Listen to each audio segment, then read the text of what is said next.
Welcome everybody to day 4 of Georgia Spring Practice. We actually got to go in and see a little bit of it. Jed May, Roddy DeBulsey, maybe 10, 15 minutes. Kirby Smart in rare form. Earlier today, he said he was very pleased with how practice has been going, which I thought was kind of odd. Usually first week of, hey Kirby, how was your first week of practice? Terrible. You know, we got a long way to go. It's like, I was excited about how we did. I'm like, all right. Kinder, gentler Kirby Smart.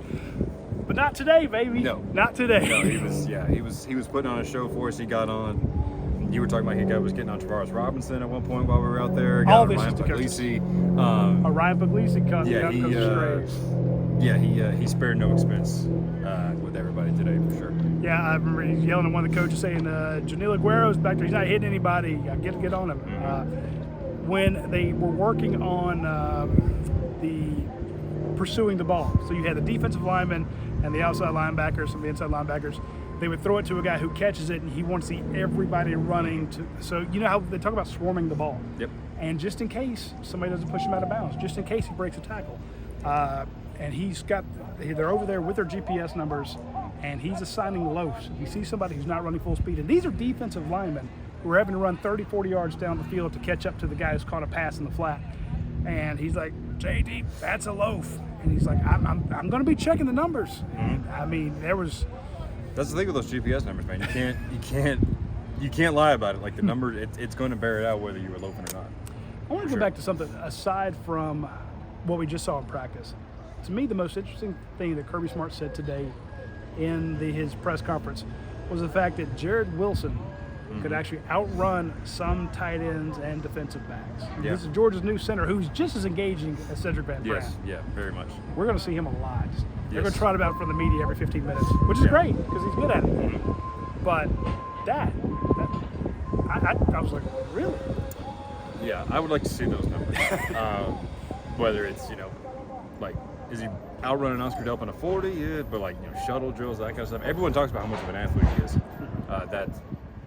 That seems like it's not really up for debate at this point for sure. Well, he definitely would have outrun some of the guys on the defensive line who were trying to catch up there. That was the big one there. Talk to me about the quarterbacks and wide receivers. Yeah, well, Carson Beck is kind of the established commodity at this point. Looks great. I was kind of looking at Ryan Puglisi a little bit, the freshman. Not as great as day. He threw to they were doing routes on air. He threw to the wrong guy on one rep. The next rep, there's 4 passes going up one, so it's kind of hard to track them all. I'm pretty sure it was him who missed Jacoby White on kind of like an out route. So not a great 40 seconds there, but he did follow it up with a nice deep ball to, I think it was Cole Spear on the next rep. So he bounced back. He's a big, he's impressive looking kid. He's got a left knee brace on. I don't know if that's like a spring thing or whatever, but yeah. Breaking news, he's limp. Receivers, we were talking about this before we came on the air. They were doing that perimeter blocking pursuit drill you were talking about. Arian Smith, who I think looks bigger than he did last year. That might just be me, but it's a low bar. He put on an impressive. He had some good perimeter blocking reps. I think it was against Dalen Everett, you said, and that's you've got to be able to do that if you're going to play. He did a good job there. London Humphreys kind of got called out to redo a rep like that.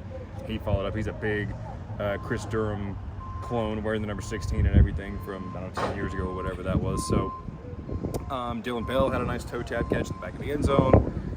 Colby Young is like I told you before we came on the air, he looked like a Clydesdale out there. Like he's a giant. He's a freaking monster. Just call it what it is. He's a couple of biscuits short of a tight end.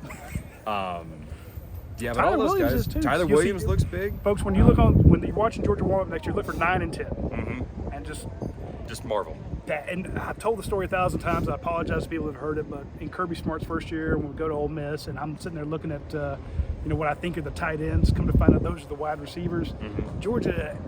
It's rare that they have big wide receivers. I mean, they're not physically intimidating. Right now, if you let Tyler Williams and Colby Young get off the bus first, and hey, here comes their wide receivers. To your point, they're almost the size of tight ends. And even Michael The Jackson. tight ends are actually small. Michael Jackson's not a small guy, and he's running third behind those two in the battle for the biggest guy. So yeah, very physically imposing. I mean, Dylan Bell's not. He's not small. He's jacked. He's jacked. He's just. He's not 6'3", yeah. But yeah, definitely a very good looking group. I mean, the first group was Arian Smith and Dylan Bell on the outside. with Dominic Lovett in the slot. Anthony Evans is working with the second group in the slot with Ra Thomas and Tyler Williams kind of on the outside, which Tyler Williams is a guy who kind of got, he's, like you said, the physically imposing guy. Kind of didn't really do much last year. No. Could be in line to I move up a expect him little to bit last transfer. year. Okay. I put him as a possibility. Here's a guy who I think might transfer. Yeah. And he didn't. He sticks around. Kirby was talking about Carson Beck earlier. He said, look, he's got to get comfortable with all these guys. And it is a huge turnover. He doesn't have that guaranteed pass catcher that he's had with Ladd McConkey. He's 3rd and 6. You know that Ladd McConkey is going to be 7 yards past the line of scrimmage. Not 3rd and 5, not 3rd and 4. He's going to be open. Or you're going to have, Brock Bowers wide open somewhere. Going to have Ra Dominic. Again, that was his first year working with those guys. Ra's limited this spring, so he's got to get comfortable with a bunch of new faces. So today is a good day for that. Now, Ryan Puglisi having to learn it all. It's day 4, man. We got to give him a break. And listen, when you talk, like, he can learn, right? He's not expected to do. I mean, he's going to be probably your third, fourth quarterback, whatever. He's not going to have a lot on shoulders. That's what first years are for. That's why you don't see a lot of freshmen come in and start right away, because it's really, really hard. Ask Carson Beck about that COVID year. yeah, exactly. Ask Carson Beck about 2021, when even that fall. Like, that's a year and a half in the program. He's gotten yelled at a good bit too. But I like where Georgia's wide receivers are. The linebacker room looks pretty good. Good. I don't say good depth over there, but good potential. A lot of talent, not a ton of experience necessarily. Very young group. Inside linebackers especially. I really like the Lawson Lucky when I got to see him last week. So that's a good looking kid who's, with Oscar Delp, Lawson Lucky, again, not the biggest guys out there. We're spoiled because we had Darnell Washington here. He's the measuring stick going forward. But they're going to look really good. Georgia's defensive front, that's what I spent some time checking out today. Nazir Stackhouse is basically your number 1. Jordan Hall was working up there a lot. Warren Brinson, of course. I saw Kristen Miller out there today. He's kind of been dinged up a little bit, so it's good to see him out there as a guy who will be asked to do more this year, with Zion Lowe gone, Tremel Walltower gone, guys like that. But they look like they're in fall shape. Lots of times in spring when we see the defensive linemen out there, they look like me. And they got this extra, keg kind of going around the middle. Not so much, and especially Jamal Jarrett. We've noticed this on Tuesday. That guy, he had some bad weight last year. Yeah. I think Kirby even mentioned it at one point. He was all over Jamal Jarrett on the bike last year. Spring, fall. And he's going to do that until you lose weight and move faster. So, speaking of losing weight, you had an offensive lineman come in at 396 pounds. Yeah. Nair Daniels. Daniel or Daniels? Daniels. I want to be sure I get it correctly there. So Nair came in at 396. Kirby says he's dropped 40 to 50 pounds. He's got to feel a lot better, move great. But I just can't imagine showed up and Kirby's going, son, 396. We got some work to do. And it's amazing to think, okay, like let's round it and say he's at 350 now. And that's down so much. And I'm sure that's probably not the end goal necessarily, but it's crazy to think coming in at that weight. But what you could get to. He's got 5 offensive linemen out there. We had previously mentioned that Malachi Tolliver had moved to center. Kirby Smart confirmed that earlier today. And he's like, with all these 5, you can't leave all 5 guys on one line and let them run around out there. Right. And they're all brand new and their heads are swimming, so you're having to work them in. But that is a lot of beef. And when we asked the other players about what are those freshmen like, and everyone's like, they're big and they can move. This is a ridiculous secondary class that Kirby Smart signed, ridiculous linebacker class. Running backs, got 3 of them, but I just can't get over the fact that you got 6 offensive linemen to kind of work in over there. Of course, we don't get to see them very long. We don't get to see them go head-to-head against defensive linemen, so we don't know. We can only talk about where they are in their exercising and in the individual drills and kind of what we see, but they do look big and they do look like they can move. And they're fingers crossed, they should not be thrown into the fire early on because Georgia's offensive line looks pretty settled. The only guy you had to worry about, to me, the only guy I was worried about was Jared Wilson. Yeah. Monroe Freeling can play right tackle. Xavier Truss has got it. You got Tate Ratledge, all SEC at right guard. You got 2 different left guards who can play, and you got a all-SEC freshman, well, sophomore left tackle.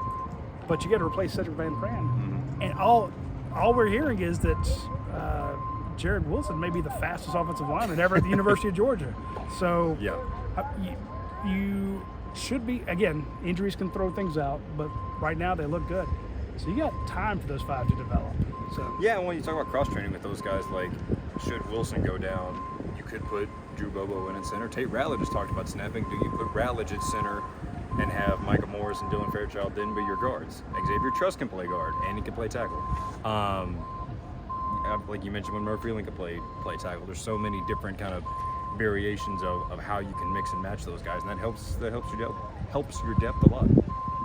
So to me, the only place, or the only thing I would really be worried about if I'm a Georgia fan is if something happened to your quarterback. Inside linebackers, you got plenty of guys. Secondary, you've got some inexperienced guys, and even your inside linebackers are young. But defensive line, you've got bodies there. Offensive line, you're okay. Tight ends, you're a little thin.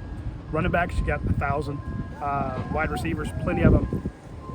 But how many snaps do you have after Carson Beck?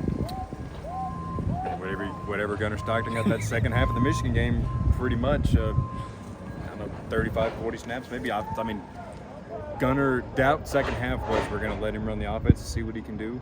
But, I mean, the rest of the snaps he got were super duper garbage time. Yeah. Because Vandergriff was your backup last year. So, yeah, that would be a concern for sure. So, but again, we'll keep an eye on those secondary guys. We'll watch the battle for the second QB spot between Gunnar Stockton and Ryan Puglisi. Gunner's definitely got a leg up right now, but that's right now. On day 4 of spring practice, this looks like a damn good football team. They're deep, they're big, they're fast, they're athletic, they're freaky. The word freak's been thrown around about A lot, yeah. Several guys. We spoke to Jalen Walker today. He's freak, yeah, and he is. So it's Kirby Smart's got a loaded team out there, and he's holding them to a very high standard, and that's the takeaway from day 4 UGA spring practice. For Jed May, I'm Rodney DeBolsey. We'll talk to you later.